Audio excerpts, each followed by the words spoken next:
Hello friends, Pothencode കരൂരിലൊരു 3 bedroom പുതിയ വീട് വിൽപ്പനയ്ക്കുണ്ട്. Main റോഡിൽ നിന്ന് വെറും 75 മീറ്റർ മാത്രം മാറിയാണ് ഈ വീടുള്ളത്. അത് തന്നെയാണ് ഇതിൻ്റെ ഒരു ഹൈലൈറ്റ് എന്ന് പറയുന്നതും. വളരെ നല്ലൊരു റെസിഡൻഷ്യൽ ഏരിയയിൽ തന്നെയാണ് ഈ വീടുള്ളത്. വലിയ ലോറി വരുന്ന വഴി തന്നെയാണ്. 4.5 സെൻറ്റിൽ 1600 സ്ക്വയർ ഫീറ്റിലാണ് ഈ ഒരു കിട്ടില്ലൻ വീട് ഇവിടെ നിർമ്മിച്ചിരിക്കുന്നത്. നിരപ്പായ ഒരു സ്ഥലത്താണ് വീടിരിക്കുന്നത്. കയറ്റവും ഇറക്കവും ഒന്നും തന്നെയില്ല. കിണറുണ്ട്, കൂടാതെ വാട്ടർ കണക്ഷനും ഉണ്ട്. കിഴക്ക് ദർശനമുള്ള ഒരു വീട് കൂടിയാണിത്. 3 അറ്റാച്ച്ഡ് ബെഡ്റൂമുകളാണുള്ളത്. വളരെ അട്രാക്റ്റീവ് ആയിട്ടുള്ള ഒരു ഇൻറ്റീരിയർ സ്പേസും നിങ്ങൾക്ക് ഇവിടെ ലഭിക്കുന്നുണ്ട്. സ്പേഷ്യസ് ആയ ഒരു ലിവിംഗ് ഏരിയയും സെപ്പറേറ്റ് ഡൈനിങ് സ്പേസുമാണ് നിങ്ങൾക്ക് ഇവിടെ ലഭിക്കുന്നത്. ഗ്രൗണ്ട് ഫ്ലോറിൽ 1 ബെഡ്റൂമും ഫസ്റ്റ് ഫ്ലോറിൽ 2 ബെഡ്റൂമുമാണുള്ളത്. ഗ്രൗണ്ട് ഫ്ലോറിലെ ബെഡ്റൂമിൽ വാർഡ്രോബും നൽകിയിട്ടുണ്ട്. ധാരാളം സ്റ്റോറേജ് സ്പേസുകളൊക്കെ നൽകിയിട്ടുള്ള ഒരു കിച്ചണും നിങ്ങൾക്ക് ഇവിടെ ലഭിക്കുന്നുണ്ട്. ജംഗ്ഷന് വളരെ അടുത്തായതിനാൽ തന്നെ സൂപ്പർ മാർക്കറ്റ്, ബാങ്ക്, ഹോസ്പിറ്റൽ തുടങ്ങി എല്ലാവിധ സൗകര്യങ്ങളും നിങ്ങൾക്ക് വളരെ അടുത്ത് തന്നെ ലഭിക്കുന്നതാണ്.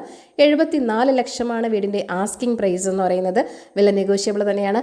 അപ്പോൾ ഈ ഒരു കിട്ടിലൻ വീട് വാങ്ങാൻ താല്പര്യമുള്ളവർ ഈ വീഡിയോയിൽ കാണുന്ന കോൺടാക്ട് നമ്പറിലേക്ക് വേഗം തന്നെ നേരിട്ട് വിളിച്ചോളൂ. പുതിയ പ്രോപ്പർട്ടീസിൻ്റെ അപ്ഡേറ്റ്സിനായി ചാനൽ സബ്സ്ക്രൈബ് ചെയ്യൂ. Thank you for watching eKerala Real Estate.com.